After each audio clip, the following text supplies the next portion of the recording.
Estamos agradecidos por tener trabajo y poder dar lo mejor cada día. Porque todos nosotros llegamos juntos a celebrar el fin de año sanos y con mucho trabajo. For my good friends. Por la salud. Por el amor.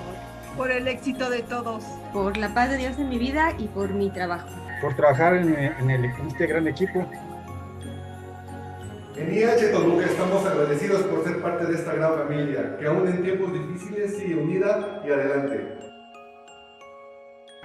En International House Puebla queremos agradecer y confirmar nuestro compromiso con todo nuestro gran equipo, nuestros clientes y estar agradecidos y orgullosos de formar parte de International House World. Thank you for my wonderful team. Thank you for my family. Thank you for my kids. Thank you for my wonderful job. Thank you for the opportunities.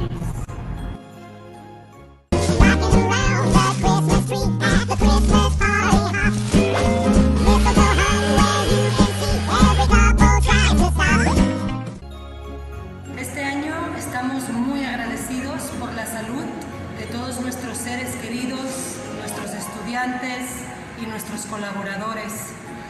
Estamos muy agradecidos por seguir en pie, luchando todos los días para ser mejores. Y también estamos muy agradecidos por tener estudiantes que sigan confiando en nosotros. En IH Cuernavaca estamos muy agradecidos porque estamos sanos, trabajamos con un extraordinario equipo y seguimos manteniendo una gran comunidad.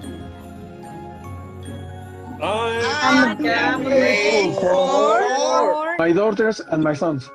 My family and my friends and my kids being safe. Teacher trainees for adapting so well to the online learning environment. The amazing experience working for International House Mexico and my great team of trainers. For being part of this great team. This year in International House in Mexico, we learned that together we're very strong, that together we can always prevail. We have a lot to be grateful for. From all of us in Mexico, happy holidays and the absolutely best for 2021.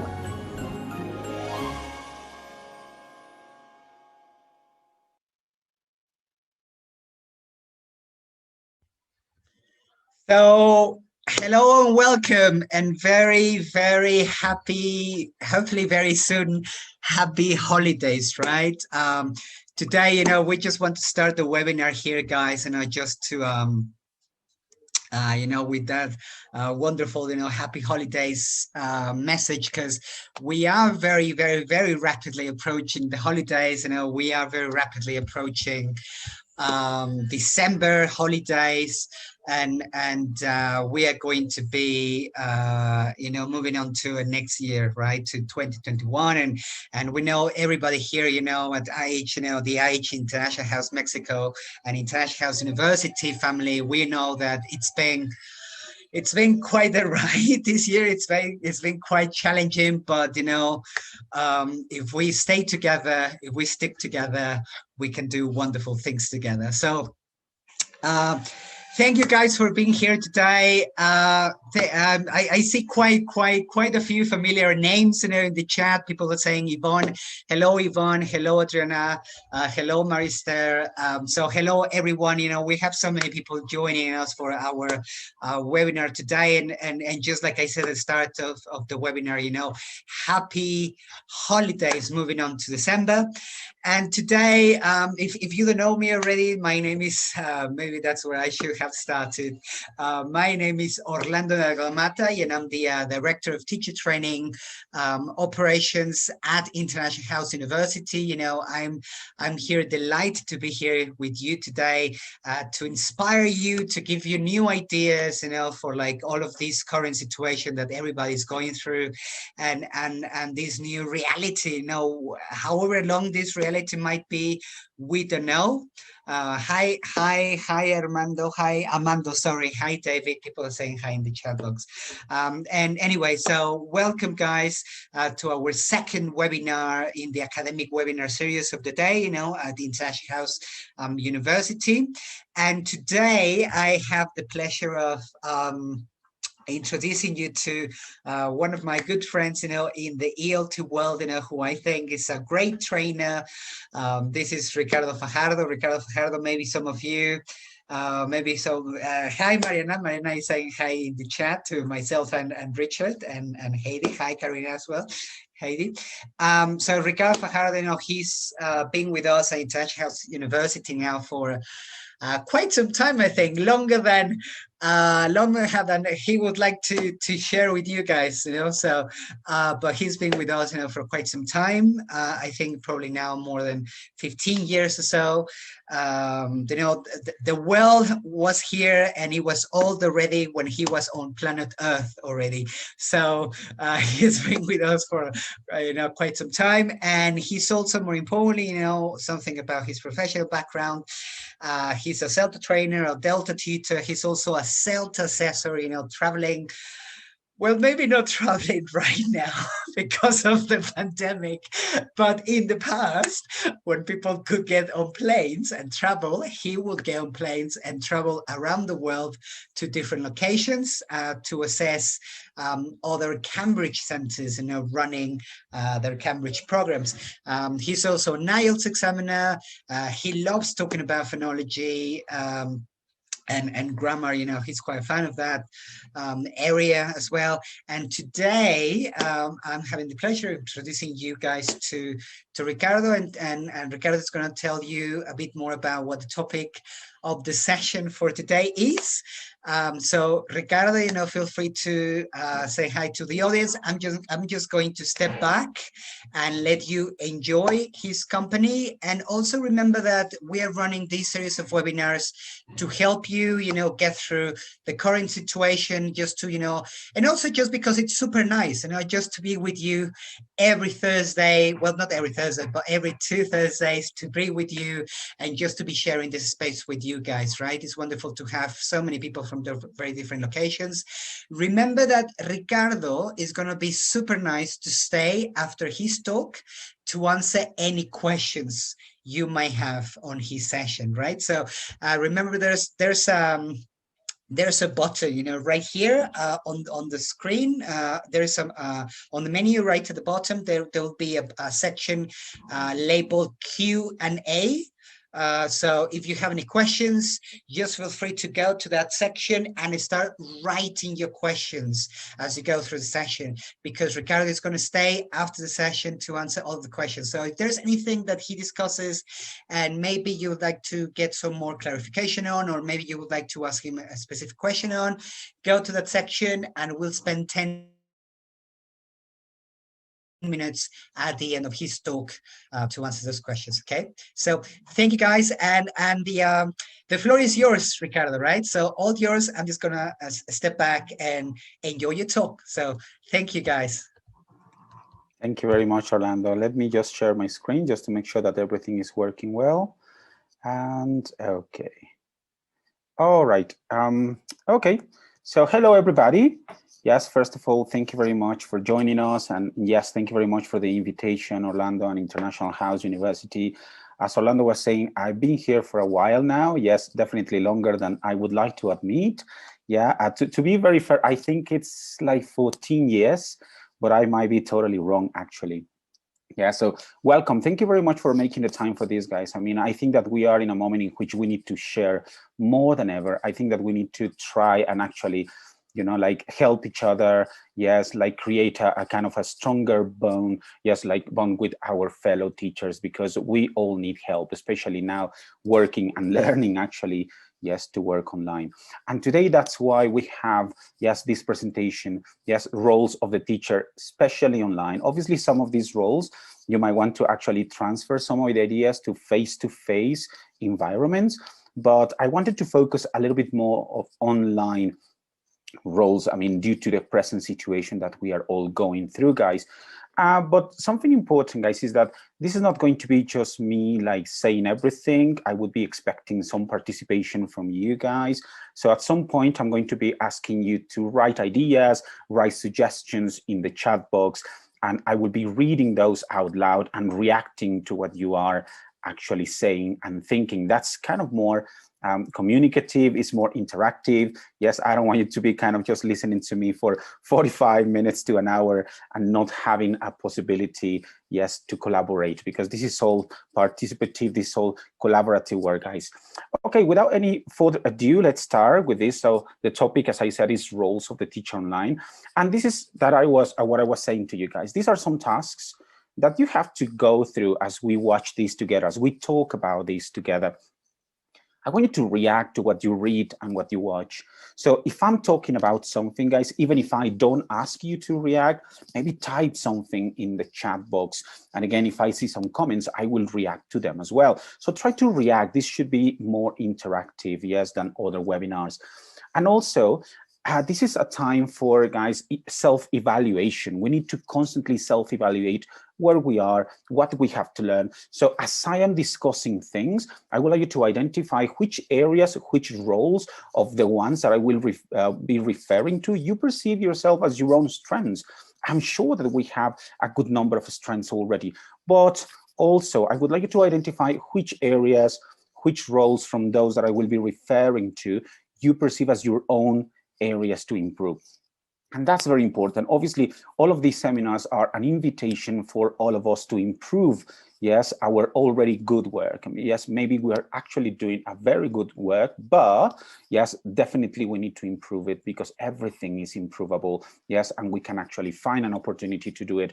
By looking at this, you will be saying like, oh, yeah, that's true. So I want you to react to all of this. Again, I will be reacting also to your comments. All right, so feel free to start typing as I explain all of this, because it's going to be kind of interactive, guys.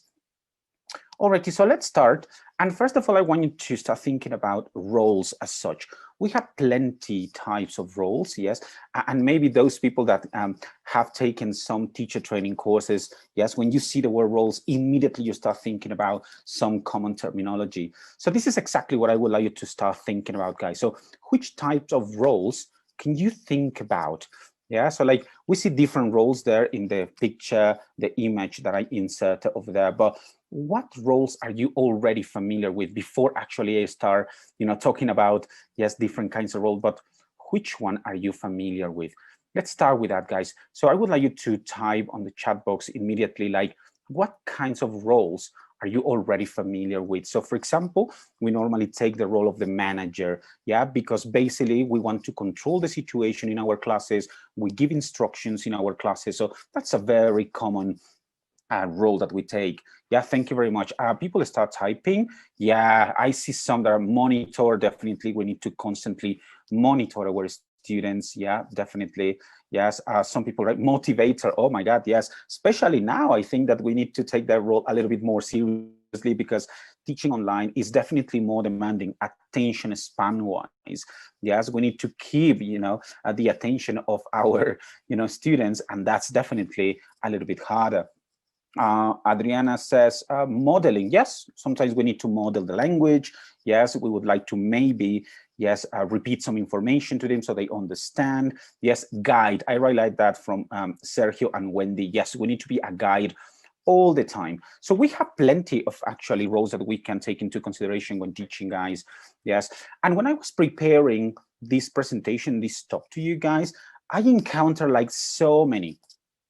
But given the time that we have for this talk, guys, I mean, I only have 45 to 60 minutes. So I try to prioritize, and I encountered two types of roles that I really found fascinating and that definitely a little bit kind of fit better into our current situation, guys. And let's talk about those. So we have these two. So I divided this into pedagogical roles and socio-emotional roles. We have plenty others, don't get me wrong, and maybe you can already think about some that might not actually, fit these two, but I want to prioritize because it's better actually to talk about fewer roles, but try to understand them better and try to actually kind of dig a little bit more and give you more information. You know what I say, in teaching, less is more. So I prefer actually to talk about fewer roles, but to actually elaborate on them. So when you see this, obviously the most important role that we have is pedagogical. Yes, that's normally what we do. But nowadays, and exactly because of the situation we are going through, guys, because of this pandemic, we need to now consider more than ever socio-emotional roles. Yeah, maybe in the past we took some into consideration, but now that we are working online, these are now being taken more seriously. Yes, and actually colleges and institutions are demanding, yes, that their teachers actually consider these more than ever. Yes. But obviously, I mean, those that we are already familiar with are more on the pedagogy, yes, area. So let's start talking about those, like pedagogical one, guys. So to begin with, well, we have plenty of these. So as I, yes, start describing all of these roles, guys, yes, basically, yes, I'm going to be sometimes giving examples. Yes, you can react to what I say as I suggested. So among the many things that we need to do is, like, obviously one of the most important pedagogical roles we have is to create a lesson plans. This is very important, guys. And I wrote this word, making transparent plans. What do I mean by that? So basically they need to be easy to follow, because now that we are working online, sometimes maybe, I don't know, I'm teaching and sometimes connectivity fails, then maybe a person, another person, another teacher, a colleague of mine can actually help me, and I can simply email, yes, or transfer the lesson plan to him or her. So we need to make sure that our lesson plans are transparent in the sense that they are easy to follow and implement. Yeah, so that's why this will be very important. So nowadays, maybe your lesson plans should not be that long as maybe they used to be before. Maybe they could be shorter, but definitely clearer and more efficient, so that other people benefit from that as well. So we need to make sure that when we prepare a lesson plan, we need to make sure that we actually think about and produce, yes, relevant teaching aims. And what do I mean by that? You know that generally we're thinking about maybe, oh, this is clearly a grammar lesson, so I need to really think about how to achieve my grammar aims. Or no, this is definitely a reading lesson. So obviously all the materials and all the stages are oriented, yes, to helping students develop receptive skills. So you need to be thinking about, yes, the logical activities that you need to insert in the lesson plan for you to achieve your aims. And so this takes time, guys. Even when the lesson plan is not long, we need to really think about clarity, yes, and we need to think about the logic, yes, of all of this. Yes, Orlando Vasquez says, yes, definitely, we need to keep it short and simple. I really like that idea, Orlando, definitely. So it's not, again, I was telling you this at the beginning of the session, guys, yes, it's not the amount, is not quantity, is quality, especially nowadays. Yeah, so that's the first one, guys. So making transparent and useful plans. The next, yes, important role that we have in terms of pedagogical roles is giving the right kind of feedback to learners at the right time. First of all, for those that are not familiar with the term feedback, remember that feedback is information that students need to know, yes, exactly to understand where they are, and if they are making progress, how much progress they are making, and if they are not making progress, how can they actually achieve that? And that's why, I mean, I'm also inserting this other phrase, at the right time.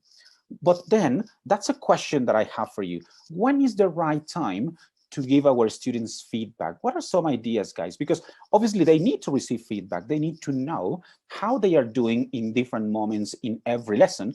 But then when? Is it like at the moment they do something, after they do it? Is it next day? Is it when do you think they should receive feedback? Especially, again, now thinking that we are working online. So which one is now more relevant, you think? So let me take a look. Alicia Torales says, after a task. Yeah, I think that this is important. This is one option. Yes, definitely. Veronica Garnica says, depending on the activity and the objective. I concur with that, Veronica. I think that sometimes, yes, some of the activities that we prepare are more oriented to accuracy. So maybe it's a little bit more important, yes, to correct at the very moment, because otherwise we might even forget what the mistake was or what the feedback piece was. Yes, but sometimes, yes, depending on the task, maybe they need to enjoy the task, finish the task, and you can actually give the group some feedback, not necessarily an individual some feedback, right? but obviously it depends on the activity as well. Yes, Celia says if it is a pronunciation or spelling task, it could be immediately. Yes, I think that I agree. Again, that's more accuracy oriented, Celia. So definitely I concur with that, because otherwise they might even forget what the wrong pronunciation was. And then you as a teacher might forget actually what the word was, what the mistake was. I mean, later on, it might not have the same effect. So that's another thing that we need to think about when we provide students with feedback. What effect it has depending on the moment that we provide students with feedback at. All right, so far we have two. So we have, again, making transparent, and then we understood this word like easy to follow lesson plans with clear teaching aims and logical activities and materials, and definitely providing our students with the right feedback at the right time. And then obviously this is something that you need to answer yourselves. When is the right time? You know your students better. So remember that not two groups are the same. So you cannot apply the same rules to every single group or even individual. So you decide when is the right time, but definitely, yes, we need to provide students with the right feedback. They deserve it and they need it, I think. Let's move on. And then another thing is, like, especially nowadays, I think that students need questions or ideas or ways in which they can actually practice, or at least discover if they have not done it, to encourage critical thinking. But okay, let's remember this term together, guys. What is critical thinking? Yeah, because then if I do not recognize it, maybe as a teacher, it's very difficult for me to implement it, and for students actually to use it, utilize it and exploit it. So what do you understand by critical thinking? I would like to see some things. So what is that? I mean, critical thinking, yes. Sometimes actually some of our tasks, for example, are oriented to, okay, let's talk about this. And maybe the talking is just opinion-based, and that's okay. But sometimes we need to ask our students questions like, why? And that's a critical question, just to exemplify. Yes, because I think that definitely students need to react. I think that my understanding, yes, of one of the pieces, yes, of the meaning behind critical thinking is understanding the why and being able to react to what we are reading, to what we are listening. I think that's very important. Sandia says, critical thinking is the ability to think clearly and rationally. Oh, I like that word, definitely. We need to rationalize, yes, what we are reading. So sometimes, for example, we provide our students with a text, but then we never ask, do you agree with the author? Because sometimes maybe we are actually just developing reading skills, and maybe they are really good at reading. They understand what the message is, but they do not actually take it any beyond that. And it's important to react to that, like, maybe he's right in this context or in this context, or maybe what the author suggests in his article is definitely not applicable in my country, in my state, because of this, because of that. So I think that definitely they need to have the chance to react. And especially nowadays, guys, now that we are living in a globalized environment, I think that we need to react to what's going on. So especially when we do reading or listening and we are actually learning about the situation in different countries, we need to encourage, yes, critical thinking in our students. So try and encourage that. And your students will appreciate it, because it's not just the skills or the systems in isolation. This is now a new skill, and different books actually refer to critical thinking as a new skill. One of those skills, yes, of this century, definitely. Yeah, so allow them to react, allow them to think about, yes, what they are reading or listening or talking about, for that matter. Okay, the next one is definitely in our lessons, and especially nowadays online, guys, we need to provide effective scaffolding. And that's another critical word that we need to understand. Yes, to scaffold is to help, yes, to guide. Sometimes we just give our students, yes, some tasks, but there is no explanation, or at least not a clear explanation behind it, or maybe there is not a clear model behind it.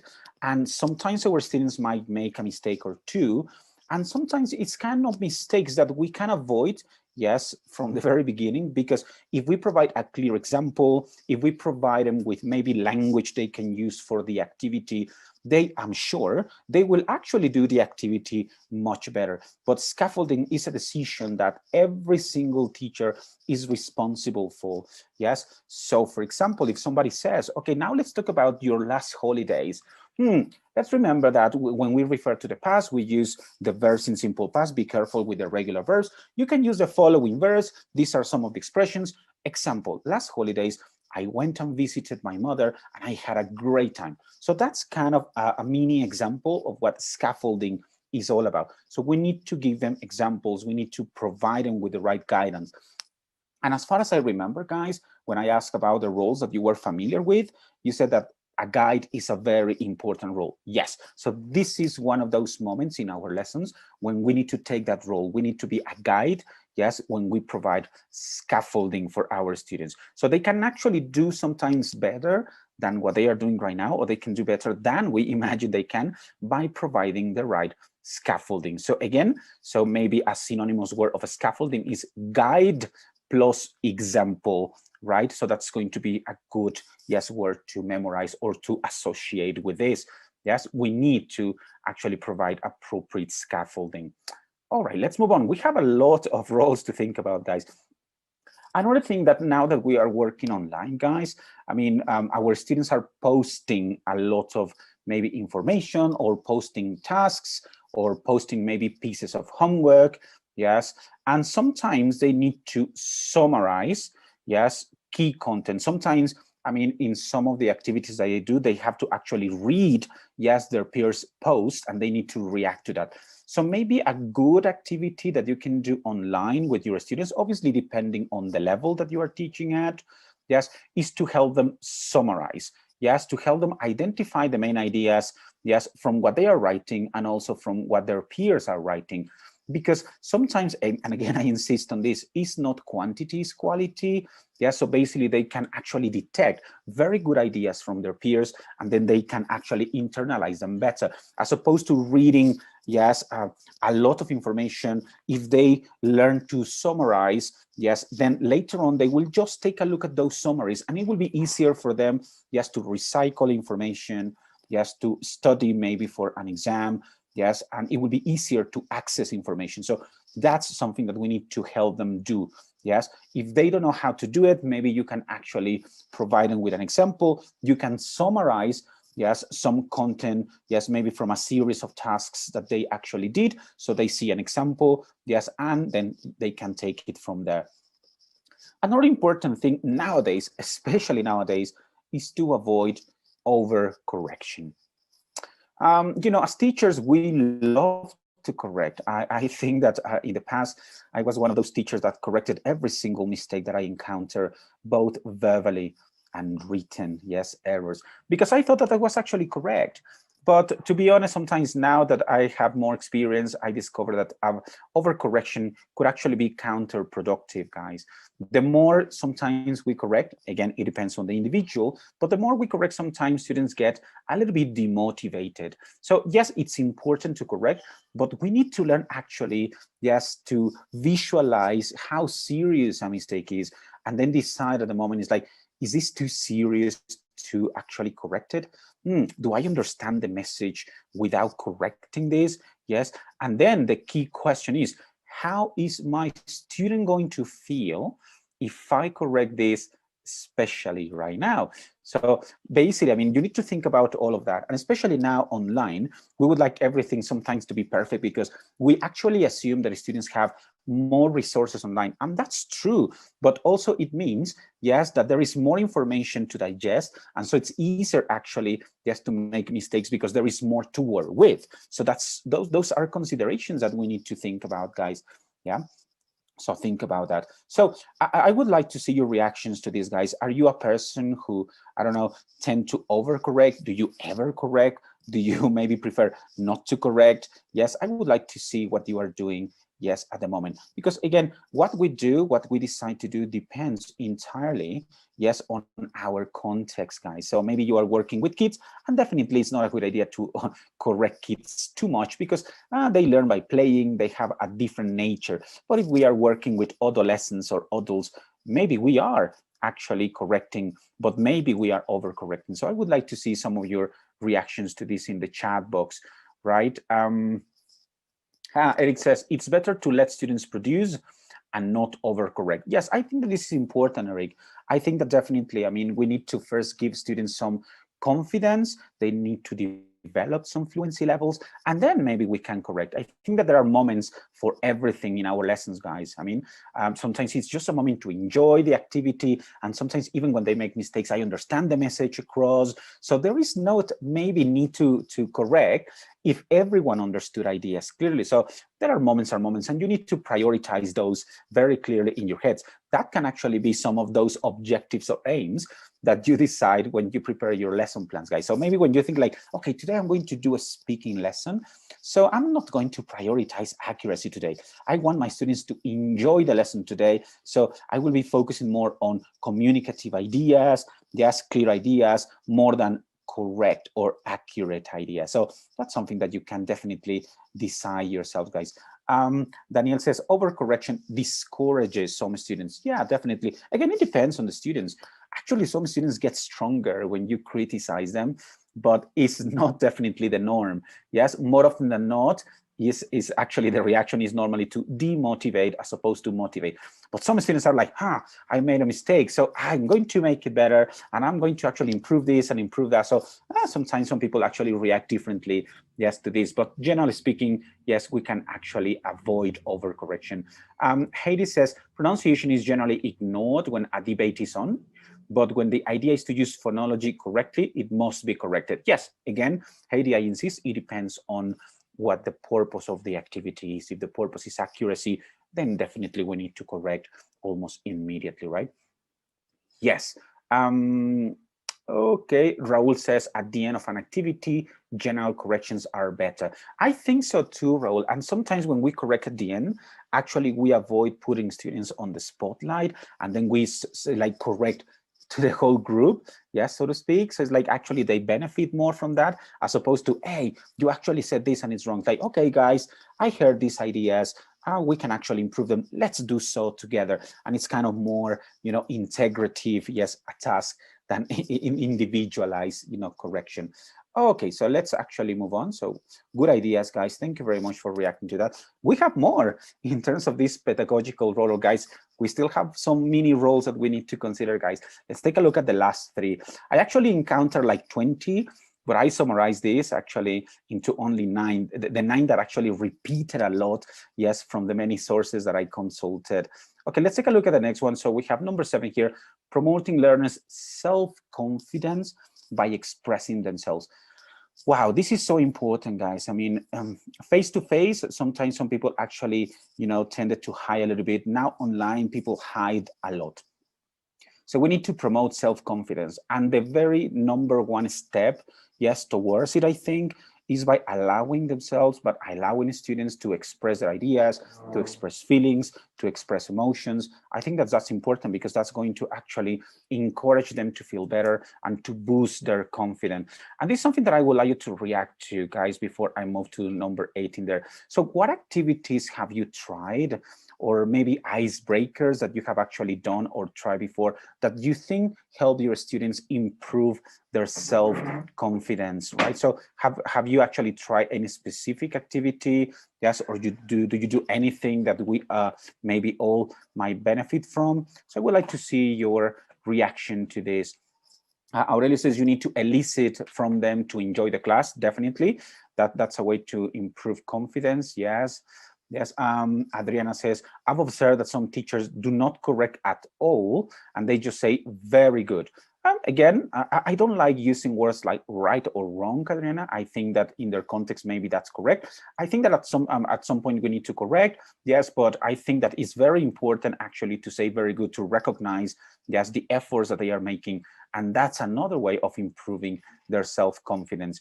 And sometimes some ideas might not be the best, yes, but we need to react to those ideas as well, guys, because that's part of the confidence that they need to actually build, yes. So because sometimes, I mean, we can think that it's not the best answer, and we might not say even good or good try, yes. Sometimes, I don't know, maybe we have actually made a mistake of saying, okay, thank you, and then you move to the next student, and maybe you go and maybe ask a person who you think might actually share a better idea, yes. Paulina says, exactly, an important part of our job is to motivate kids. Yeah, definitely, all the time. And that's why this job is very tiring, because we need to take our roles. Even sometimes, guys, I mean, I really appreciate when I was reading all this information about roles, because some of these roles might be natural to us, or maybe not so natural, because obviously we are, yes, maybe a different persona from those roles that we take when we are teaching. But that's why they are called roles. It's like we need to be kind of acting out to a certain extent, or maybe to a zero extent, because some of these could be natural for some of us, but some of these roles maybe go a little bit against, not totally, but a little bit against our personality, yes. And say, oh my God, I need to be this, but normally I don't do it in my real life, but I have to take this role, yes, because my students need it. So that's very important, yes. Okay, Patricia says, maybe the idea is correct, although it's not perfectly written or said. Yeah, exactly. So we need to appreciate ideas, not just, yes, grammar or accuracy all the time, right? So sometimes content is also important, and we need to appreciate if they actually produce a very good idea. So bottom line, guys, we need to actually improve our students' self-confidence. So allow them to express, yes, say it very clearly out loud in the lesson. Yes, I will hear your ideas. Yes, don't worry about, yes, how long or short your ideas are. They are all welcome. Students, by listening to that, they might feel more encouraged to participate. Another important aspect and an important role nowadays is to help them, yes, organize their time. And maybe we can do simple time management activities with learners. What do I mean by that? Now that we are working online, I don't know if you feel the same, yes, fellow teachers, but I feel that I'm working twice as much, and actually we are getting more tired than ever, yes, because we need to prepare, we need to make sure that we transfer all the information that I have in my wonderful photocopies. I need to transfer those to online tools, and sometimes we need to organize our time as teachers, and then we need to transfer this ability to our students. So it's a good idea sometimes maybe one class may be devoted to teaching students, to helping students organize their time better. So for example, I mean, a very simple tip: if you give your students a task and you give them a week, yes, basically you need to help them organize their time in that week. So like maybe by simple suggestions, like, okay, guys, if you have a week, yes, the most important thing is, please do not think that you can actually do the task in only 2 days. If you have a week, there is a reason, yes, for the deadline or for the period of time to be a week. So maybe you can do research on 1 day, you can start a draft on the second day, and so on and so forth. I think that that's very important, because then organizing our time normally helps us, yes, get better results. Yes, this is kind of even common sense, I would say. Yeah, but I mean, we need to actually help our students, you know, organize their time accordingly, right? All right. Okay, and then the next one is, obviously, again, every single student is different. We have different personalities. So we need to encourage less confident learners to maybe send work more privately. Sometimes we have maybe a forum where everyone can read everybody's ideas, yes, or maybe all pieces of homework go to the same place and everyone has access to this. And maybe some students might feel a little bit, you know, less confident. So maybe, I mean, something that you can do nowadays that we have online, maybe you can have a secondary tool or way to do this. And maybe you can, you know, ask your less confident learners to send a draft, yes, to you more privately before they actually submit, you know, the final thing. So they actually gain or boost their confidence, guys. And I think, again, they will actually feel more motivated, yes, because then they know that in the end, yeah, their peers will read, yes, their pieces of homework. So it's a very good idea to maybe help them in a more private fashion before they submit, you know, pieces of homework officially. I think that this is an important thing to do. Again, yes, it demands some extra time, because obviously you might need to help some students, not all of them, obviously, but some students, yes, and that's an additional time as teachers that we need to invest. But I think that the result is better, and I think that your students are going to appreciate, yes, the extra effort, I would say. Yeah. Okay, so we have plenty of those, right? Plenty of mini roles that we need to take. So let's try to summarize all of this, guys. So if I want to be a good pedagogical guide, I need to consider all of these areas that we see, right? I need to consider planning and scaffolding. I need to consider confidence building. I need to consider, yes, providing students with enough support, yes, that they need. Some students need more than others. I need to assess my students. I need to provide my students with feedback. I need to motivate my students. And all of this happens every single opportunity that we are actually working, yes, with our students. So it's not an easy thing. But something I would like you to react to, guys, as I suggested at the beginning of this webinar, is I would like you to react to this. And I would like you to not maybe consider all of them, but I would like to see, yes, maybe it would be a tricky thing to do, but honestly, let's actually react to it. And I would like to see this in the chat box.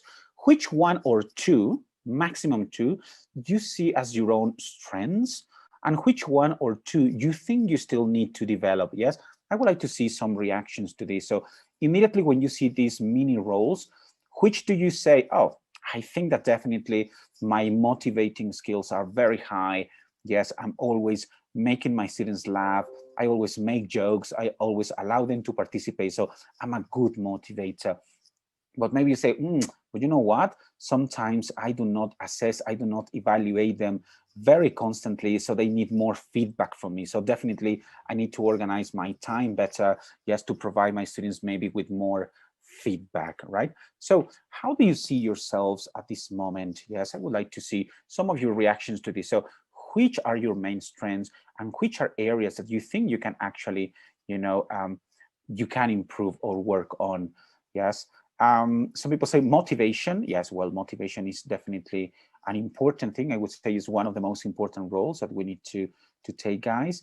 Yes, and Julieta admits sometimes I don't motivate, yes, my students enough. Yes, so and maybe I really like the word enough, because we need to obviously gauge, we need to measure how much motivation our students need, because again, if they are kids, maybe they need more.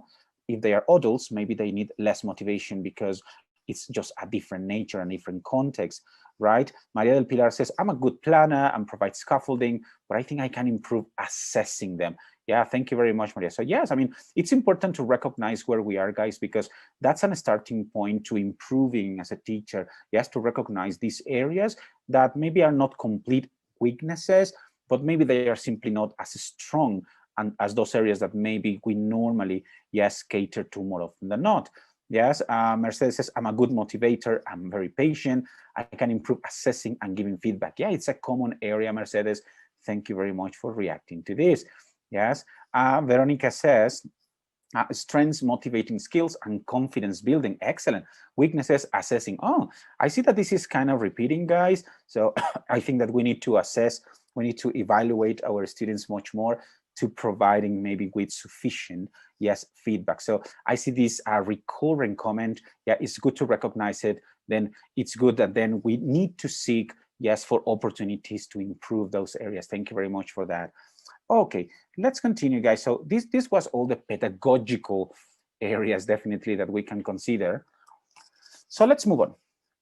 And then moving to the socio-emotional areas, we need to be what they call socio-emotional empathizer. We need to empathize with our students.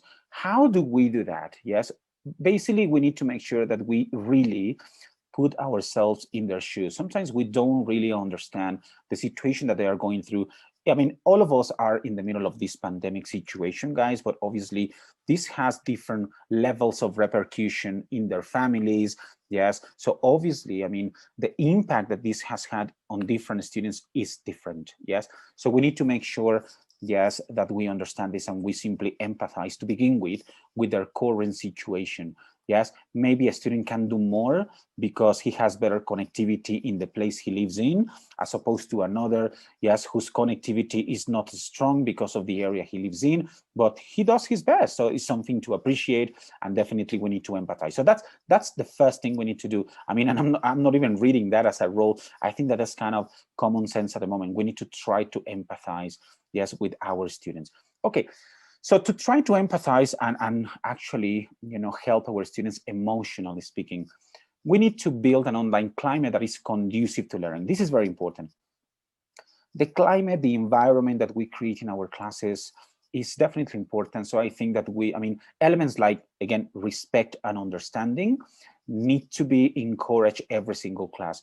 Again, unfortunately, guys, and maybe it's not your case, but maybe you have heard of this, or maybe you've seen it, yes, in other colleges or in other institutions or online.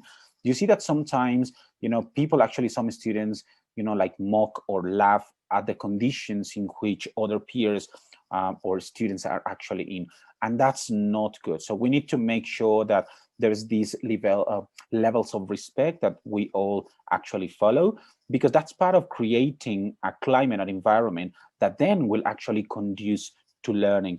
Yes, learning cannot take place, or at least not the same amount of learning, yes, if actually different situations occur in the lesson and we don't do anything actually to prevent them from happening. So that's, I think, number one. Yes, we need to make sure that we give our students rules. Yes, obviously it's like rules and rights. They need to know exactly what they have the right to. Yes, but they also need to understand the obligations and the rules of the game, because if they don't follow these, maybe the environment will not be positive. Yes, and obviously part or connected to this, number two we have here is like developing a motivating online tone. And this is very important. I cannot use the same tone as I use face-to-face. I cannot shout, for example, because it's not like sometimes when we are, in our family, sometimes we're joking with our family members and we are shouting, we are kind of making jokes and everything, but we cannot actually replicate that, yes, in an online environment. We need to have a motivating, yes, tone. We need to smile more. We need to try to use more body language.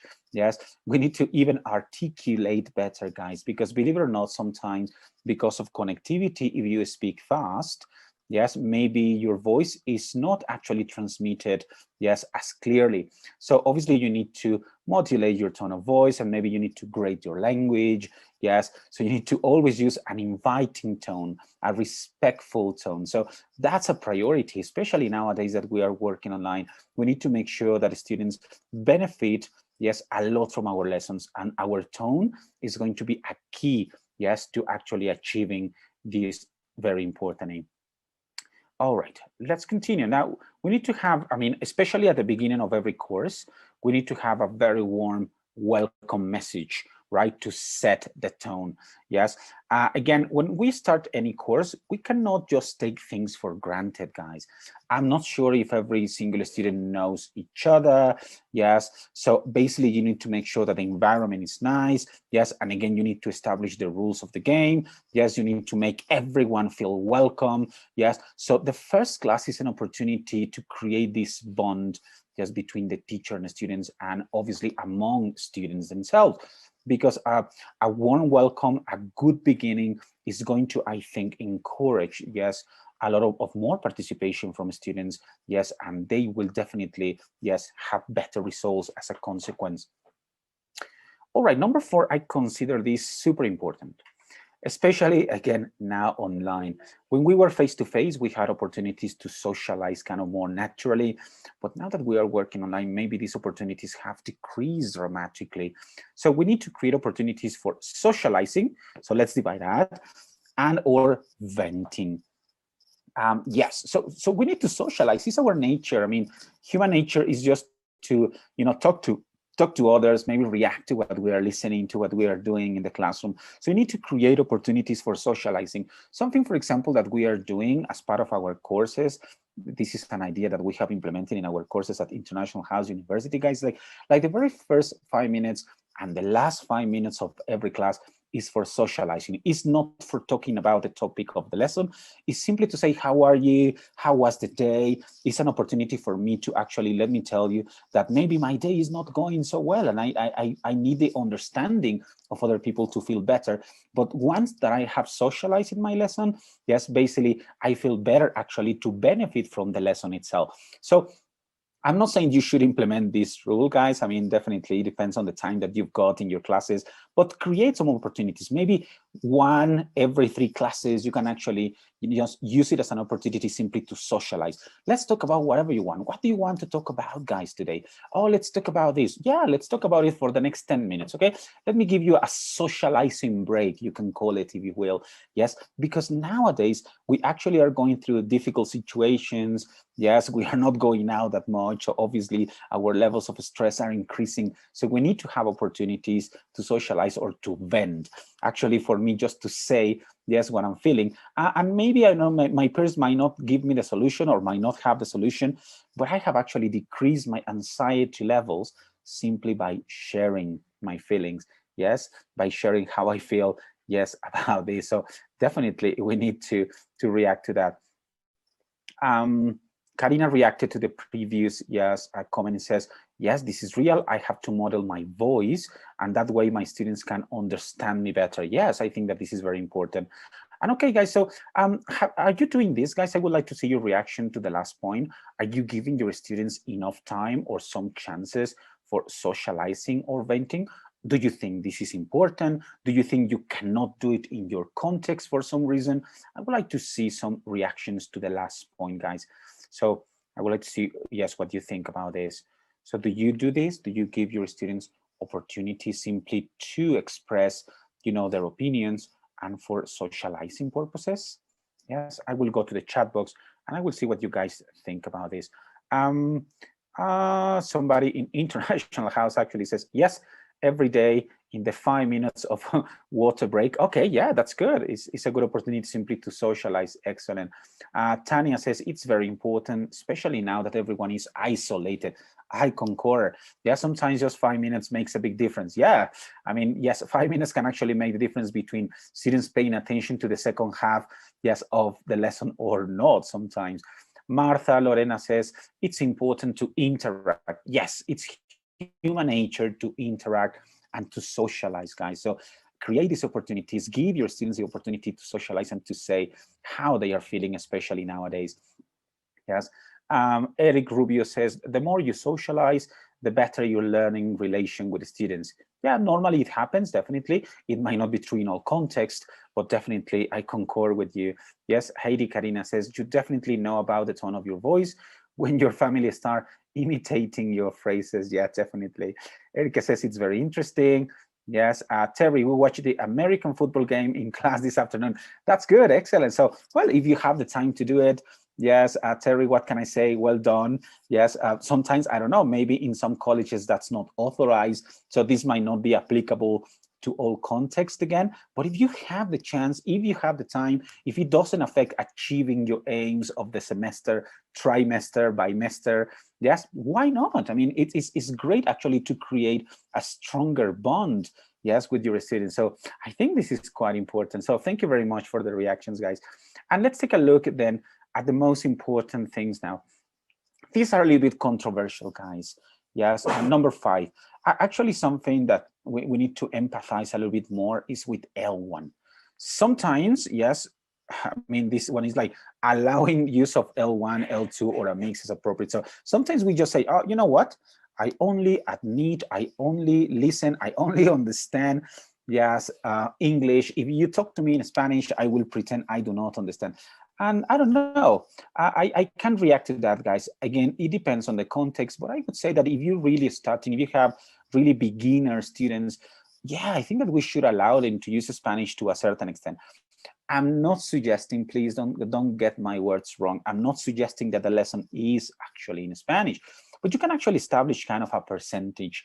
If they are beginners, maybe I think that a good percentage from my perspective is like 20%. So if they are really not following your lesson. So why not allowing them to react to what you say in Spanish to a certain degree, yes, or certain situations, because that's, again, that's going to boost their motivation, their participation, yes, and definitely they can follow the lesson better. But obviously they need, again, they need to understand the rules of the game. So you need to tell them, and you need to make this very clear, that you will not allow L1 all the time, and you will not allow the same amount of L1 forever. So it's something that basically students can benefit from, but not necessarily a rule that they can actually, you know, exploit or actually take advantage of all the time.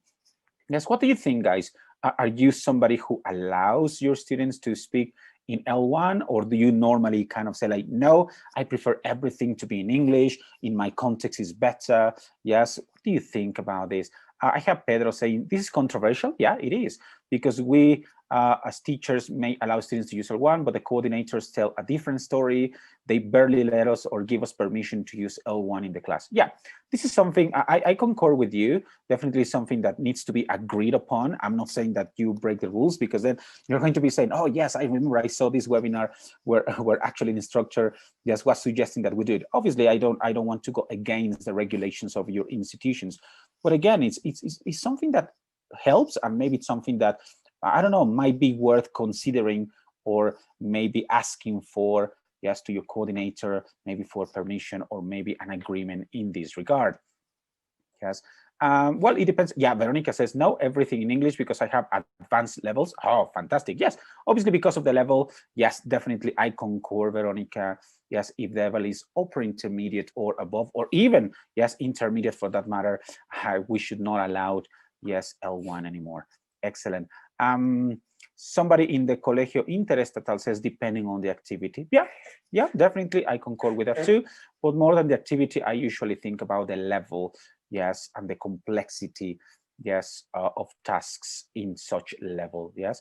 Jose Luis says, I don't allow it in class, but I allow it in a different context. After all, at a certain age, you learn starting from your L1. Yeah, definitely. So again, and this is, again, the role of this is not using L1 for the sake of using L1. Again, remember that we are empathizing with our students. So a way to make them feel better, yes, and for their social-emotional, you know, like stamina to improve, is by allowing some L1 sometimes. And number 6 is encouraging both online and offline communication and collaboration. Sometimes, for example, we are the teachers when we are actually in my 45 to 6 minutes of the teaching, and then after that, I don't respond to your messages, I don't react as a teacher. Yes, and sometimes, I mean, the role of the teacher goes a little bit beyond, or far beyond, depends on you guys, far beyond our working hours. Sometimes, for example, we receive messages, yes, or emails from students at different times. And I mean, it's really up to you actually to reply to them or not. Maybe your students know when you are going to be replying to this and when you're not going to be replying to this. But I think that if you have the chance, and if you're just relaxing, and if you see maybe a message or an email from your students, and if they see that you are replying, they might feel more encouraged actually to participating in class. So it's really up to you. It's just an idea, but I found this being repeated in many forums. So I think that we need to allow communication and collaboration to go beyond, yes, the working hours. Yes, again, you set the limits, guys. I'm not stating any number of hours. Sometimes we just need to read and disconnect from our teaching reality. I understand it totally. Sometimes I do it myself. Sometimes I say, you know what? I mean, it's Sunday, definitely. I mean, even when I say some emails like, no, I will not pay too much attention to that. I just need to watch TV and be myself. But maybe some Saturdays, even when I know that I'm not working, yes, I'm replying to emails. Yes, I'm giving suggestions to my students. Yes, to my teachers in training. Yes, it's like, I think it's good. And they see that actually, yes, they feel motivated because they see actually that you are paying attention to their needs. Yes, and you are helping them out as much, yes, as possible, of course. So we have plenty, yes, of roles here as well, guys. So let's try to summarize this again. Yes, so these are the main things that we need to pay attention to. You want to be good empathizers. So again, I want you to react to this just the same way as you reacted to the previous roles.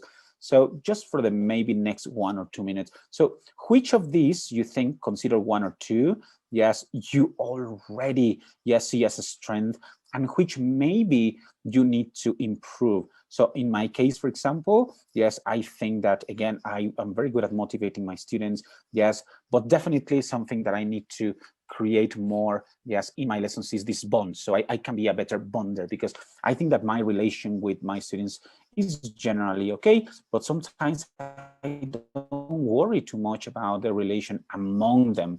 So I think that definitely I can create tasks, yes, for students to create this stronger bond, yes, among themselves. So which are yours, guys? Which are your strengths and areas, yes, to work on, yes, with regards these empathizing, yes, roles that I'm showing to you? So I'm going to open the chat box again, so for you to react to this.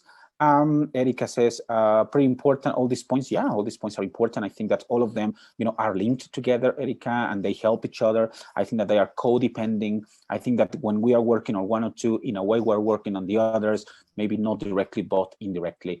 Yes, somebody at International House says, collaborator and bonder. Okay, that's good. That's excellent. Yes. I would like to also see maybe some areas that you think you need to work on, right? Pedro says, I'm an excellent environment monitor and of course climate creator and maintainer, but it is still a bit difficult to me to motivate them to speak L2 and make them feel confident with their speaking. Okay, excellent, Pedro. My reaction to that would be consider maybe using tasks and topics that they feel comfortable with. Sometimes when we decide on tasks, sometimes we decide these from the teacher's perspective and not from Pedro. Rogelio says, I think I'm a good environment monitor. That's good. We need to constantly be monitoring, yes, our environment, guys, because obviously if the environment is not good, or maybe, yes, the level, yes, of the good environment is decreasing, we need to react to that as fast as possible. Yes, definitely. I'm a great motivator and collaborator. I need to work being an effective environment monitor. Yeah. Sometimes we simply forget to monitor. We think that if I actually, you know, motivate my learners in the first class of the course, that's more than enough. But maybe we need to do it more often. Maybe we need to do it once a week. I don't know. I mean, remember that every case is different, but we need to try and monitor levels of motivation and levels of confidence in our students, because sometimes at some point we need just to, you know, like charge, yeah, the levels of motivation and bonding, yes, in there. Aurelio says, I think I'm a good collaborator with my students. Great, Aurelio. That's definitely very important. Yes. So guys, I mean, all of this is just to start thinking, you know, about this.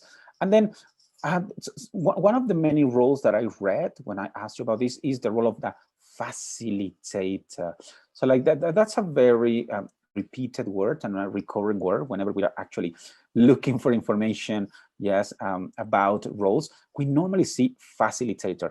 And let me tell you something, I really like this word because it's not one role.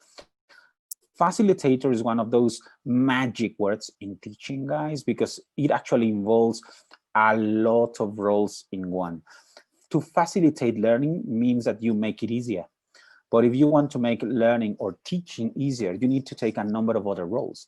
So basically, that's why I'm asking you guys, I'm inviting you to reflect on your strengths and maybe areas to work on, because if you want to be a good facilitator, you need to improve those areas that you consider are a little bit weak, yes, or weaker than the others, because to facilitate learning is not easy. And maybe we think, or we might think, that those strengths that we already have are enough actually to facilitate teaching and learning. And maybe it's not the case. Yeah, so we need to also think about that, guys. A facilitator is constantly thinking about, yeah, strengths and areas to work on, because again, yes, a good facilitator is always self-assessing, which is one of the many roles, yes, the assessor. So self-assessing is very important. Recognizing, yes, areas of opportunity are very important, because then when we strengthen, yes, those areas, definitely the job is going to be better. So for us to be a facilitator, we need to really consider so many roles, guys. So we need to make sure, yes, that we are as strong as possible in as many roles as possible. It's not easy to be perfect, guys, and that concept, like we are not perfect. Sometimes, you know, like we pay a little bit kind of more attention to some of the roles and we tend to forget the others. Or maybe in a group, I'm a better motivator, and maybe I am a better assessor in another group. So we need to try to strike a balance over there. So again, if you want to be a good facilitator, you need to constantly be analyzing what you're doing and how you are doing it, more importantly. Yes.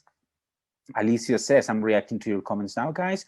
Alicia says, I'm always been a good motivator, but sometimes the course climate is difficult because students and I do not click. Oh, that's interesting. So you might wonder, and sometimes, I mean, you need to ask your students, don't be afraid, Alicia, to ask your students, like, what do you like? Yes, what do you like about my personalities? Students sometimes are very, very direct and tell you, oh, you know, we would like to actually play more games, or we would like you to maybe, you know, be less serious. I don't know, sometimes we need to listen to them, and so we can actually improve our persona, yes, before students. Yes, good, thank you, guys. So being a facilitator definitely is not an easy job. It demands a lot of, you know, assessing, yes, our job constantly. So guys, so definitely, I mean, which are the most relevant roles and which should you prioritize and why? And what might that depend on? It's too many questions, I know, but these are the questions, guys, that you need to be reacting to and thinking about, you know, every now and then.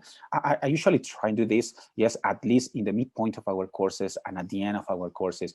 I try and think, okay, so let me take a look at the roles, at the different roles that I'm involved in this course, and then I need to react to that. And then depending on those that I consider are weakening, yes, then I react to that. So, and I need to prioritize those that basically are decreasing. Yes, and what does that depend on? Well, it depends on the moment on the course. It depends on the level that I'm teaching. Yes, but definitely we need to constantly be thinking about these questions, guys. Yes, because again, if I want to be a good facilitator, both pedagogical and socio-emotional roles, yes, need to participate, yes, in the facilitating role, guys. So these are questions that you, I mean, might want to think about. These are questions that I invite you to react to in your everyday classes, or at least at some point. Again, my idea of doing this, what I personally do, yes, it's I try and assess my work in the midpoint of our courses and at the end of the courses. I sometimes have no time, to be honest, to be thinking about every day or what I did every day, and sometimes I simply forget to do it, to be honest. But it's something that I have actually, you know, pushed myself to doing more often, is to react, yes, to the roles that I'm involved in, yes, and to try to strengthen those that maybe are weakening without maybe my intention, but definitely sometimes it's not our intention, but they are a little bit weak and we need to react to that, right? Okay, Eric says, Eric Rubio, the social emotional will enhance the pedagogical. Yeah, they help each other. I think that they complement each other, Eric. I think that definitely not just one area is important. I think that nowadays we need to try to strike a balance between the two. All right. So again, guys, finally, remember, this is an invitation always to react to what you hear. This is also part of critical thinking, guys, reacting to what we hear. And say, like, which are my own strengths? So maybe after this webinar, guys, my invitation is to maybe start thinking about this and say, well, you know what? Based on what I observed in the webinar, yes, I think that I need to work in this. And maybe you can start by making notes, yeah? After the webinar or tomorrow, start making notes on this, like, and then how can I improve? Yes, how can I actually do, yes, a better job? I mean, in my own context and maybe within my limitations, guys. I mean, remember, you don't have to be perfect, but definitely the role that we take as teachers can improve. We can be better even when we cannot be perfect. So that's my invitation to you guys, definitely. So thank you very much for your attention. This has been a very nice, you know, conversation and webinar with you guys. Thank you very much for reacting, yes, to all the ideas, the different ideas. We only had like 45 minutes to an hour. I think that I'm taking some extra minutes already. Yes, but thank you very much for your kind attention, guys. Yes, that there is my name and my email address in case you want to maybe share a comment, even feedback. Again, we learn, yes, through feedback, guys. So if you want to send me maybe some ideas to improve, yes, my work as a webinar presenter, more than welcome. Remember, we are not perfect, so we always receive ideas to make our job better. And it's a pleasure. I mean, basically in the name of International House University, I just say thank you for the invitation. Yes, and I say thank you guys for your very kind attention and participation, yes, in this short webinar, guys. So let me stop sharing this and I will actually take it back to Orlando so he can actually take it from here. Orlando, can you hear me? Yeah, fantastic. Yeah, okay, thank you. Awesome. Let me just stop sharing. Okay, I think that's all right. Thank you, Orlando, and thanks everybody. Fantastic. No, that was fine. No, thank you very much. So, thank you very much, Ricardo, for your talk. I thought that was incredibly interesting, important. I think, you know, and everybody is thanking you in the chat box. So, Julieta says like she'll be thinking about her roles like whole night. Yeah, exactly. That's what we want you to do the whole night. You know, like Amazon Prime, Netflix, and then like teacher roles. You know, like. That's precisely what we want you to go through the whole night, Julieta. All right, so guys, remember that Ricardo is still going to be here for like the next 10 minutes, you know, answering questions. So if you have some questions, you know, relevant to talk, you know, feel free to go to the Q's and A's. Remember, there's a Q's and A section at the bottom of the your screen. And then if you have questions, you know, feel free to go ahead and ask the questions, right? Because Ricardo will be coming to those questions, right? In the meantime, while you go ahead and ask your questions in the chat box or in the Q's and A's, I just wanted to share like with you some just like some information that we got from our friends, you know, International House University.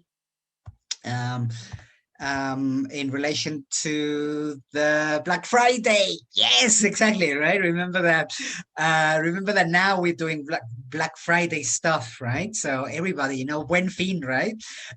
So now it's our Black Friday, so we're gonna be you know, doing exciting things. And so if anybody, you know, is interested in, you know, like taking your teaching to a good level, you know, standardization internationally, you know, through a Cambridge qualification, we are offering CELTA. And remember that CELTA is now fully online given the pandemic, and this is one of the most trusted, you know, recognized qualifications in the world. I'm not going to stop, you know, in pretty much every single detail of this, because maybe you already know this, or I think maybe some of you also, you know, came to a webinar that, you know, our friends from Cambridge also gave, you know, and they talked about CELTA Online, and I was there talking about what we do on the course. But because of the Black Friday, and this is just because of the Black Friday winter sale, right? The Buen Fin. Remember that we have this craziness around the Buen Fin promotions, right? So what we're doing with the Black Friday is we have this Black Friday winter sale. So if anybody's interested in the CELTA Online program, which again is incredibly flexible, you only have to take the course you know, in your at your own pace, basically Monday to Friday, you know, on a platform. You go online and you take the course at your own pace. So this is something that you can actually take as you're working, or, you know, online in your own context. And then you only have to connect for teaching practice once a week, and that's only like around 3.5 hours once a week. So it's very flexible. We designed a course that is very flexible for working people. So if you're working, you can definitely take the course. We also have another like semi-intensive course, which is 6 weeks, but this is something that you can take just with like literally 4 hours of your time connected on Zoom once a week, right? So this is very flexible, and, you know, you have video observations, forums, interactive tasks, you know, and it just gives you access to one of the most recognized qualifications in the world, you know, through Cambridge qualifications. Anyway, the Black Friday thing is if you book your course during the winter, you get $90 off the regular price, right? So how do you get that? Just when you apply, just use that code. Like literally when you complete your application, there will be a section in the application that will read, how did you get to know about this course? And that's where you use this code, you know, it's the CELTA Winter 2020, right? I'm gonna just like copy paste the link here, so that if anybody wants to you know, go directly to the application rather than the website itself, you know, people can just do that. So I'm just going to copy paste it here, and that's that, right? So It's a bit of a long link, but sorry about that. Anyway, so you're getting $20 off the price if you use that code, and it's only in the winter, as in like February. When does the winter finish, guys? I think it's March the 15th, the day of the Benemérito de las Américas. That's always how I remember about spring, Benito Juárez, because it's solsticio de primavera. That's when the promotion ends, right? So you can use the code anytime between now and then, and you get 50%, sorry, you get $90 off. If I had $90 in my pocket, I would spend them on like loads of things on Amazon. So do the same. Don't pay more for the course. Use the code and spend 2,000 pesos on Amazon instead, right? On like Christmas gifts. So that's what I would say, right? That's what I would do. Anyway, so that's like our Buen Fin winter sale, Black Friday sale. Keep the code, right? Like make sure that you remember the code, okay? And anyway, I think back to you, Ricardo, with questions. Shall I stop screen sharing and maybe you can answer the questions that people might have on the Q&As? Absolutely. Let's take a look at those. Let's see. I don't see questions related to the presentation, which makes me happy because then I think that I think it means that it was maybe clear. So, but I think that some related to maybe getting a certification, getting something out of this webinar. Yeah. I just saw a question at the end. Maybe how about if I answer the other questions and then you answer the last one, because the last one is relevant to your talk, right? I think. Yeah. Okay, so Norma Sanchez says, actually, when teaching English to kindergarten students, is it better to mix Spanish and English, or is it better to talk English all the time? And the answer again, I know that it's the typical answer. Yeah, definitely. But it's like, it depends on what the aims of the college are. It depends on the aims in that particular environment. Some colleges, for example, yes, sell their services as bilingual. So in that case, I think that you need to prioritize L1 all the time, sorry, L2 in this case, English. But sometimes, I mean, you actually have the chance to allow your students, yes, to use a little bit of Spanish, especially at the beginning, just for communicative purposes. So I think that definitely there are opportunities for both. But again, if definitely the college or institution, yes, objective is to definitely, promote the use of L2 all the time, by all means do. Again, I'm not suggesting that you go against regulations of different colleges, please. But I mean, if you ask me, I would allow a mixture a little bit, at least at the beginning, not all the time, even with kindergarten, because, kids actually are far more capable than we imagine they are. So if we allow them to use L1 all the time, believe me, they will take advantage of this too. So maybe just at the beginning for communicative purposes, but then after that, definitely, yes, switching to L2 is the best option. Thank you for the question. Okay. I think Rogelio is asking about feedback tools that you can recommend. And also Yvonne was asking about how can she check wellness with young learners. In here. So how can we check it? There are different things, simply by observing our students, definitely by talking to them. Again, one of the many things, or suggestion that I provided you guys with, is to allow them to participate, yes, and express how they are feeling. So definitely, how can we check their wellness? Well, by first of all, yes, allowing the students to express themselves, and by maybe having opportunities to solve the situations if it's in our hands. Sometimes it's not in our hands, guys. Sometimes maybe it's the job of the coordinator, or maybe it's the job of the psychologist of the school, but definitely we need to react to that. And our job definitely as a teacher is to motivate and to at least allow them to express themselves, because that's going to boost maybe their opportunities to feel better. So that's definitely a very good question. And Rogelio, you have this, are there some feedback tools? There are so many feedback tools. Yes, definitely. But when you are teaching, definitely, I think the most common, I mean, the one thing that I can actually refer to is answer keys. Sometimes, I mean, answer keys can actually help our students more than you can imagine, because it's actually visual support and they can self-assess, they can self-evaluate. Yes, when at the end maybe of an activity, guys, allow them to compare, and then guys, here is the answer key. Before we check maybe those that were very difficult for you, check those that are really, really difficult. Take a look at the correct answer and try to see what your mistakes were. So this is actually, you are kind of killing two birds with only one stone. So basically it's providing visual feedback, but at the same time, encouraging self-assessment. So it's one of the many tools that we have for feedback. That is obviously if you want to foster, you know, like direct, yes, feedback, but sometimes it's peer feedback that you to make sure that we help each other, yes, with regards the answer. So sometimes maybe I don't have the answer, but maybe my peer has the answer and he or she can actually explain it to me better, yes, and maybe they will feel more confident talking to their peers than sometimes talking to a more intimidating teacher. So that's another consideration in that regard. Thank you very much. Fantastic. And Terry was also, I think Terry just popped, you know, like sent a question.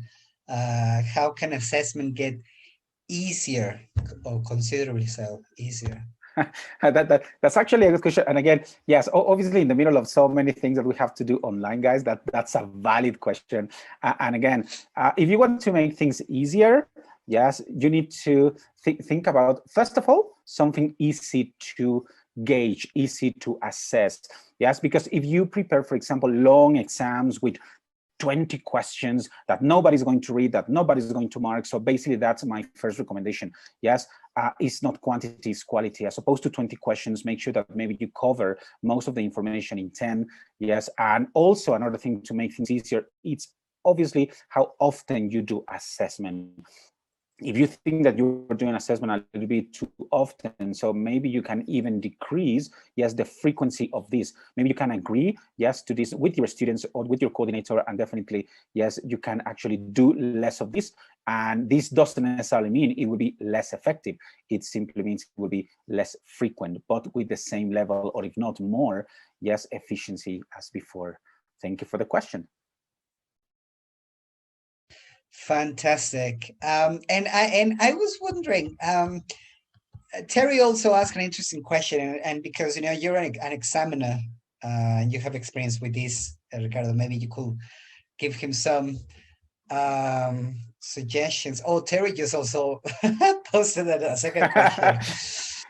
Yeah, Terry is a VIP now. Yes, definitely. Yeah. Yeah, Terry, are there any courses to take in order to become an examiner? Yes, there is a process, and you know, Cambridge actually established clear processes for you to get that. Obviously, you need to first of all be in the level higher, yes, higher than the one that you need to examine, and you need to go through a process. You need to go through basically kind of some what do they call it nowadays? I think that they call it the examining and preparation courses. I think that they are called right now.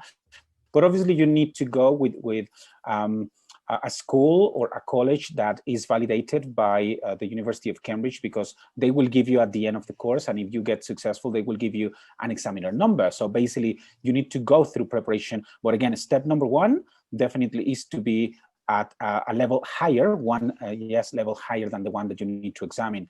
Yes, because that's very important. But yes, I mean, there is a process to follow. Yes, you go through examples, you go through the rubrics. They actually teach you to interpret the rubrics, use them properly, because that's very important. And then you get some practice on video, and then you get some real practice, maybe even among peers. Yes, and that's kind of the process. And then you do kind of a little bit of an evaluation, a bit of an exam, which if you pass, yes, then you are given your official examiner number, so to speak. So that's kind of the process that most people follow. Cool, cool. It's kind of like your license number plate, you know. It's kind of it's like, oh, I have my examiner number, kind of thing. Exactly. Yeah, and Terry's also on the topic of, I mean, different sub area, but he's also talking about asking rubrics. Yes, rubrics. So Terry, yes, assessment rubrics are still useful. They will always be useful, Terry. I mean, one of the wonderful things about rubrics is that they actually decrease subjectivity. Terry, because sometimes as teachers, I mean, for me, maybe a student's response is fantastic, and maybe for Orlando, it's a terrible answer, but then the middle point or the middle ground is actually what the rubrics read. Obviously, rubrics need to be produced by somebody with experience, because rubrics definitely, I mean, the role of rubrics is to facilitate understanding and interpretation, yes, of what students are producing. But yes, I will always, I mean, defend rubrics because they decrease subjectivity, and that is very important in assessment and evaluation. So that was definitely an interesting question. Cool. Fantastic. Cool. And I think Terry's asking whether there are any Black Friday discounts on those courses. Not this year, Terry, I guess, because those courses are normally those preparation, like for examiner courses that Ricardo was talking about and referring to, they refer to, I mean, they are given by Cambridge. So it's not like through the school, you know, itself.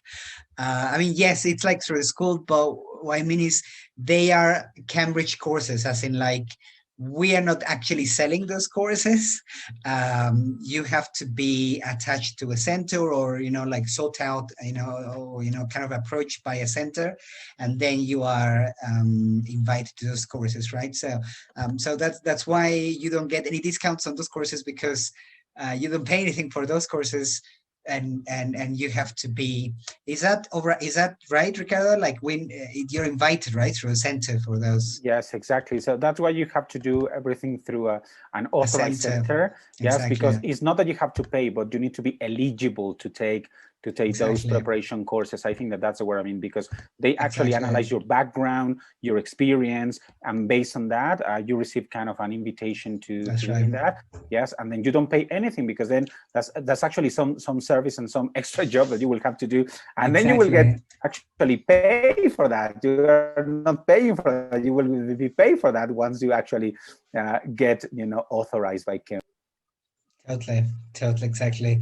Jennifer is asking, can you give them some tips for virtual socialization? I don't know, Ricardo, do you have any tips for that? Important one, yes, Jennifer, thank you for the question. Yes, if you want your students to socialize, I mean, number one, create opportunities for that. Yeah, because sometimes we are so immersed in the course, you know, dynamics. I need to cover from page 20 to page 30 of my book, and we are so worried about that we are not creating opportunities. Once you create opportunities, the good thing about working online, guys, is that we have a lot of applications. I mean, use games, yes, use games, like, because games are always perceived as less serious, and if you want people to socialize, they need to perceive activities as less serious. So it's like, oh, I want you to use present perfect here. No, it's just like, okay, guys, which is your favorite food? Which is your least favorite food, and why? So like, just create opportunities for them to basically be themselves and react to the real life is definitely fantastic. But games are the best opportunities for you to socialize and allow your students to socialize. So I would use those two as the ideas that definitely come to my head immediately. Number one, create the opportunities, and number two, use games, because definitely opportunities for socializing should be perceived as less serious, not necessarily thinking about, you know, a name or objective that you had in mind as in your class.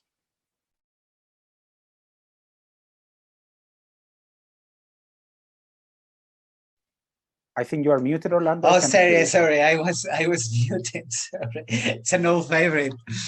Oh, Terry, last one. Where can I send your application to? Your application to the preparation? I don't know. Is that like?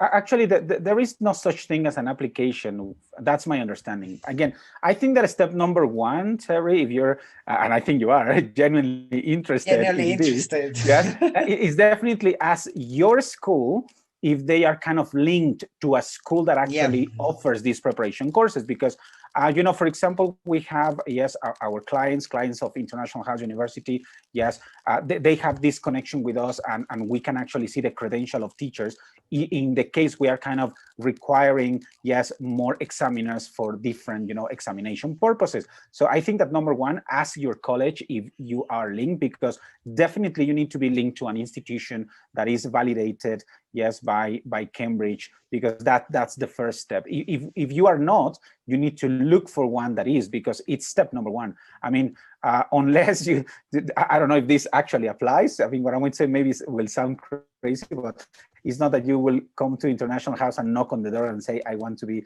an examiner. I think you need to do it through an institution. That's my. Yeah, great. Yeah, awesome, fantastic. Okie dokie. I mean, some really good questions, and I think Terry now is thinking of switching companies. I'm not going to say which company, but people that read the Q&As, maybe they'll know that. So anyway, so yeah, you know, like have them like come to IH, and you know, and if we already need an examiners, Terry, then you know, like we'll approach the school. You can approach the school, and then you know, we'll just give those preparation courses, you know, to you. So absolutely. I think those were like pretty much all the questions that we had in the Q&As, guys. And of course, you know, we don't want to keep you here forever. Just a couple of things. So remember that it's super important to get your feedback, right? We really do appreciate your feedback. So I'm gonna wrap things up. I'm gonna like give you some like important information. I'm going to answer a question on the attendance certificate for this webinar today. I'm going to answer the question, but while I do that, you know, remember that we truly do, you know, appreciate your feedback. We truly do appreciate your feedback. So a way of, you know, of making sure that we are staying on top of our game, you know, and making sure that we are delivering, you know, webinars that are super relevant and of a good quality, you know, to you guys, is collecting feedback. Right? We truly appreciate your feedback. So I'm going to share here in the chat box, I'm going to share a Google form. We would truly appreciate if you could spend the next 3 minutes. You know, it's not a long form. It's the one that I'm screen sharing. It just asks you for your email and just like 1, 2, 3, 4 questions on you know, how much you enjoyed this webinar today. Again, I'm going to copy paste it here in the chat box. This is on Ricardo, so it's going to ask you like some questions like, hey, how would you rate Ricardo, like from 1 to 10, right?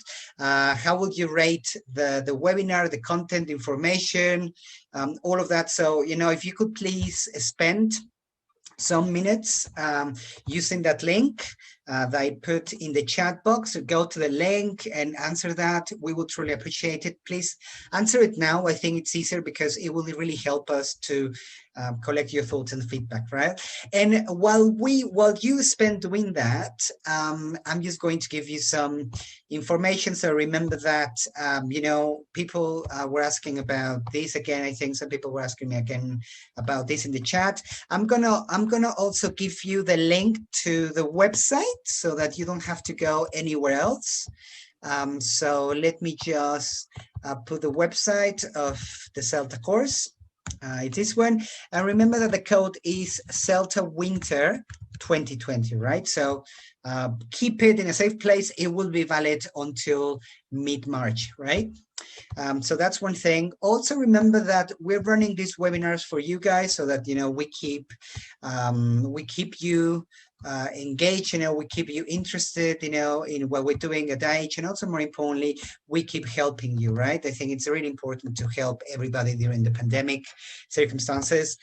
So remember that we have a media room.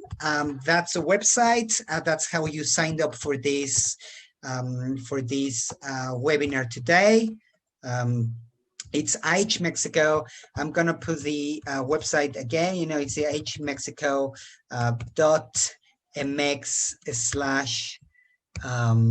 where is the slash? Sorry, slash and why do they have to create all of these like really long links? You know, I could just, there we go, ihmexico.mx media room, right? That's the website, and I'm just going to take you there right now so that you can see all of the webinars that we have coming for the next series of webinars. So this is a website, IH Media Room. I'm gonna put that here. That's the one in Spanish. So it's here, and if you just click on academic webinars, you'll see that very unfortunately, this was our last webinar of the year. Guys, I don't know about you, Ricardo, but I'm gonna miss them loads, you know, in between now and next year. Are you gonna miss them? Definitely, yes. It's always a good opportunity. Speaking of opportunities for socializing, I mean, we also need to socialize and interact with other teachers. I'm just socializing with myself and an image, yes, in the computer. So, yes, of course, I'm going to miss the opportunity to chat with you guys. So, yes, thank you for that opportunity, Orlando. No, so definitely thank you. And you know, guys, like Ricardo said, we love socializing with you, spending 1 hour and a half, you know, twice a month, you know, on Thursdays. We don't have anything more for the rest of the year, but stay tuned. Remember, we have this series going on for like all of the rest of the year. And the first one next year, January the 14th, is going to be on how to promote learner autonomy. That's quite an interesting one because we'll be talking about how to promote learner autonomy online. And now in the pandemic circumstances that we all are going through, I think that's such a useful webinar because, you know, we'll be talking about tools, websites, all of these different apps online to promote learner autonomy and independence and training, even so in the online environment, right? So stay tuned. Remember, go to ihmexico.mx, IH Media Room. That's our official media room, and you could just, you know, you could just click there and register for the next webinar series, right? So I guess that's, oh, sorry, and just one more thing, sorry. People were asking me about this in the chat. These webinars, if you cannot join for whatever the reason, these webinars, we record them. Of course, it's greater, it's more fantastic, it's even more amazing if you do join every single webinar, but they are, if you can't, that's right, that's okay. We'll make these available on our official YouTube channel for the International House University Media Room. We have another YouTube channel, which somebody was sharing, but that's for the like the whole IH operation.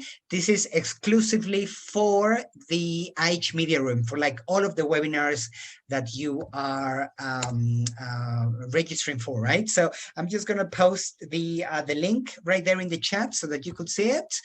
For our friends who are you know, watching the recording, it's this one. It's that one, the one that you have at the end. That's our YouTube channel, and you can join and you can watch, you know, all of the recordings that we've been recording ever since the start of the seminar academic webinar series. And also that's a media room, and also that's my email, so that if anybody wants to be in touch with me, you can. And certificates, remember, as usual, I was reading your mind, Bruce. You know, you were asking about certificates of attendance. So certificates, if you register it, I have the power, you know, I can read minds, you know, from the distance, right? Anyway, so online, if you registered for this webinar online, we have your contact emails, we have your full name, because if you registered and you did not get access to this webinar through somebody's link, then we have your contact details, right? Remember that when you register to these webinars, you get a personalized link for access to the webinar. So it's very important that you don't share that link, because otherwise some of the people will have that link and we won't be able to issue the certificates, you know, personalized certificates, right? So if you registered and you got your personalized link, then we have your we have your email, we have your full name, and we are going to be sending this to you. this will take around a week, so give us some time. You know, we have so many people that are joining the webinars and so many certificates to issue. Just give us a week and then you'll receive it. If it's a week and you haven't received your certificate, right? So this is a good question. What should you do? If it's a week from now and you haven't received it, email me. That's ttmx@ihmexico.com. Email me and I'll then be able to scrutinize and search for your certificate individually, right? There might be a good reason why we haven't sent it to you, but you know, we are always super happy to help you, okay? So I think that was everything. That's right. It wouldn't be a webinar without the certificate questions, Aline. That's so true. That's so true. All right. So thank you, everyone. Thank you again. Thank you if you already given feedback to us.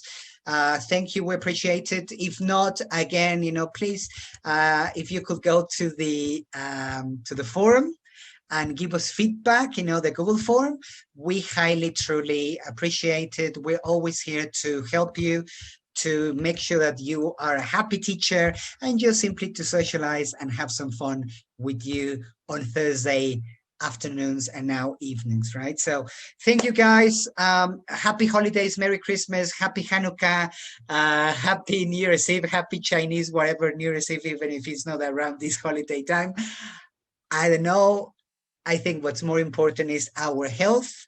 Holidays, having a great time with our relatives, with our family, and just enjoy being in the best profession apart from doctors, because I think doctors are doing a great job right now, right?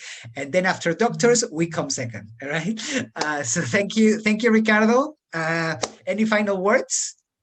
No, thank you very much. I mean, definitely I will prioritize health over everything, just as you said. But if we have health, enjoy life, guys. Please stay safe. And yes, definitely, this is the best profession ever. So congratulations for sharing that, and congratulations, yes, for actually, you know, like being part of our community. Yeah, thank you a lot. Merry Christmas, Happy New Year, and everything, every other celebration. Maybe a happy birthday if you are kind of, maybe it's your birthday in the following days. Yes, enjoy everything. Thank you very much, Orlando. Thank you very much, International House University, for the invitation. See you online. We are constantly doing this for you guys, and see you. And see you till next time. Thank you. Merry Christmas. Happy holidays. Bye-bye. Right? See you next year, guys. Bye.